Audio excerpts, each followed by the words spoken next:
Okay, here we are, back in Yecheskel.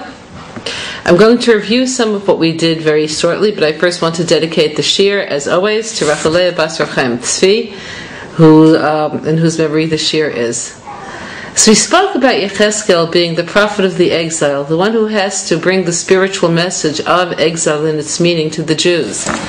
We spoke about his being one of the few prophets who prophesied in exile. He actually was in Babylon when all of this took place.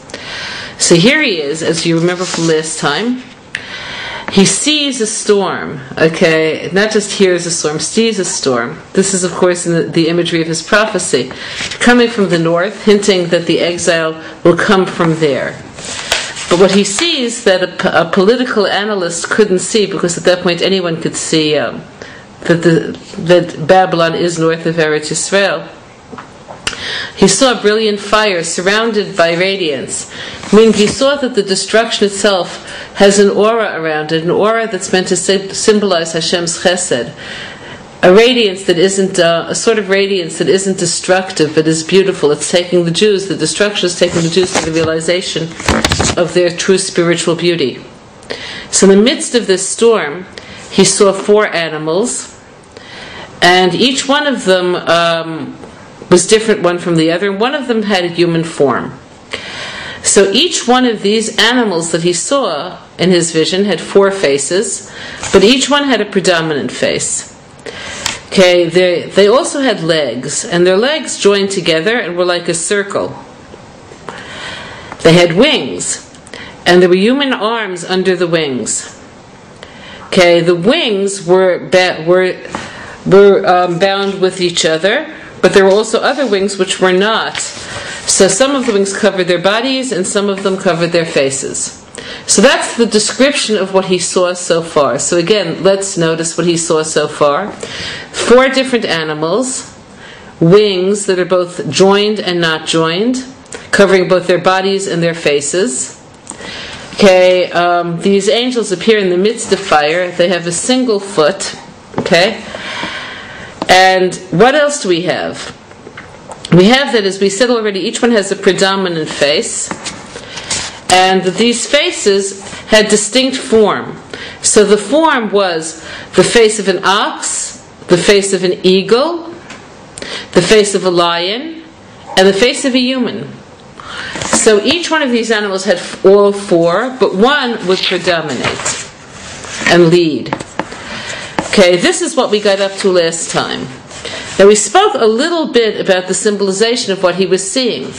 What he was seeing was what we'll call Olam HaBriyah, the creativity of Hashem from above, being manifest in Olam HaYitzirah, the world in which things take form. So this prophecy, as we said last time, is very similar but not identical to Yeshaya's prophecy. He saw more than what Yecheskel could see, because he was in Eretz Yisrael. Yecheskel could see Hashem's will taking form, which is what these animal faces represent. So they're called animals because animals have no will of their own. They're called chayot, they're alive, forces of life in specific form. So we said that the face of the lion, it's pouring forth energy. Okay, that's chesed. We said the ox, which is contained energy, the kind of energy that could be harnessed, is gvura. We said that the nesher is transcendent. It rises above all things. And finally you have the last animal energy being the energy of a human being, which is more than any of the others. So we said that these forces could be used for the good or bad. In their perfected form, these are the Avos and David HaMelech. Ha'avot hein HaMerkava. They are these forces. Meaning the way Avram's chesed was when it was directly aligned with Hashem's will. Like a chariot bringing its rider to where the rider wants to be, Avram brought Hashem into the world. Yitzchak's gevurah, his ability to contain, that was manifest in potential self-sacrifice, in service of Hashem, and saying, I'm a drop in the sea, you're great, all of this. That was Yitzchak's energy that brought Hashem to where he wants to be in this world. Okay, the face of the human is Yaakov, who could combine both sides and truly represent in every way the glory of being human, the truth of being human.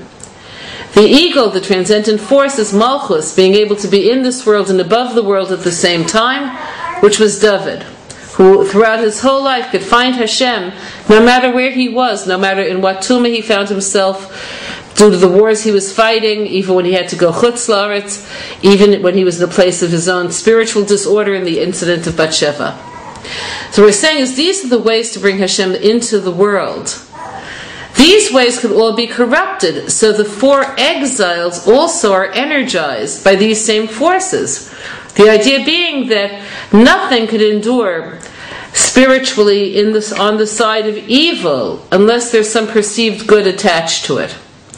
So we have the outpouring and wanting to